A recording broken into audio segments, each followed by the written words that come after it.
Hi guys, today I'm going to be talking to you about how you are able to capture leads directly through having IDX searches on your account. The first way that this works is anytime someone tries to add a certain property to their favorites, they'll be prompted to either sign up if they haven't already or sign in if they've created an account previously.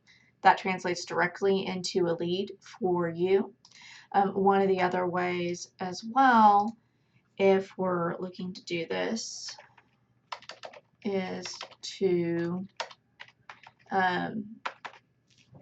type in, and we're going to save a search. So if they add any search parameters here, let's see if there's anything in here that matches that.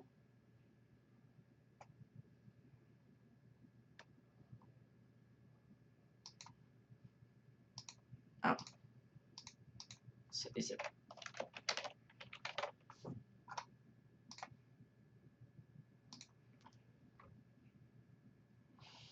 And from there, if I try to save the search, it's also going to ask me to sign up with a username and password as well. Again, same link, and they can always cancel out of it.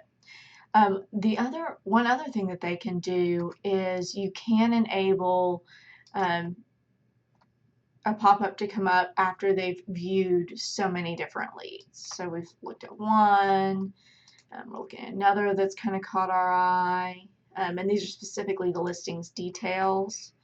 And then normally they would spend more time on this, of course, but whenever they hit the third one, we actually have it set to where it will ask for that information. And I'm going to show you how you can set up this right now. From the back end, you go to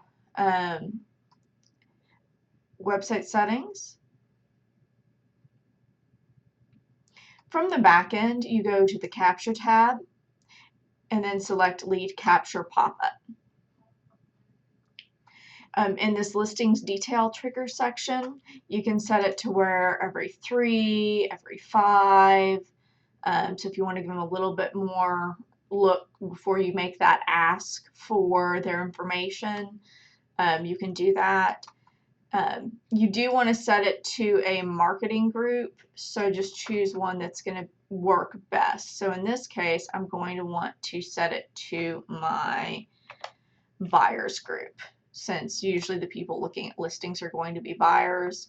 You can do that, or if you want to just keep it general, a website leads marketing group will work fine.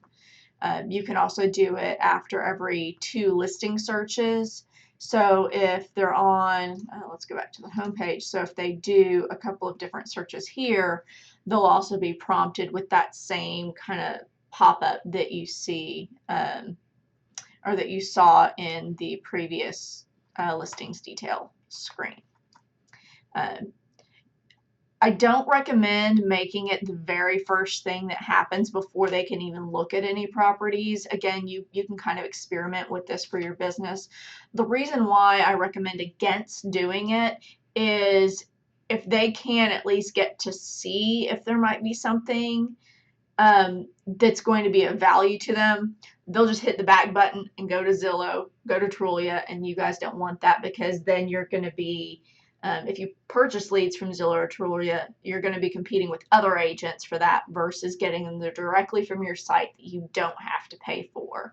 So you have the capability of doing that, but it's you're either going to wind up with a bunch of leads that are fake, just people filling out something to get past it, versus having it disabled. You're going to be getting a little bit higher quality leads by limiting that. So actually, I'm going to even turn off the listing searches. And again, you can come in and experiment with these to see what threshold works for your business. You can also decide that you want it to be required once it's been displayed a certain number of times. Again, my personal preference is if somebody doesn't want to give me their information, somebody may need to do a lot more research on my site to kind of build that trust before they're ready to give me their information. So I don't want them to feel beholden to doing so. But again, figure out what works for your business. That's really the core of the advice with this. So just save your changes, and then you can close out of this window. And that is all you have to do to enable the lead capture whenever you have people viewing your listing. So that way, once they get to a certain point, they do have something that will come up and request them to provide you with their information. You guys have a great day.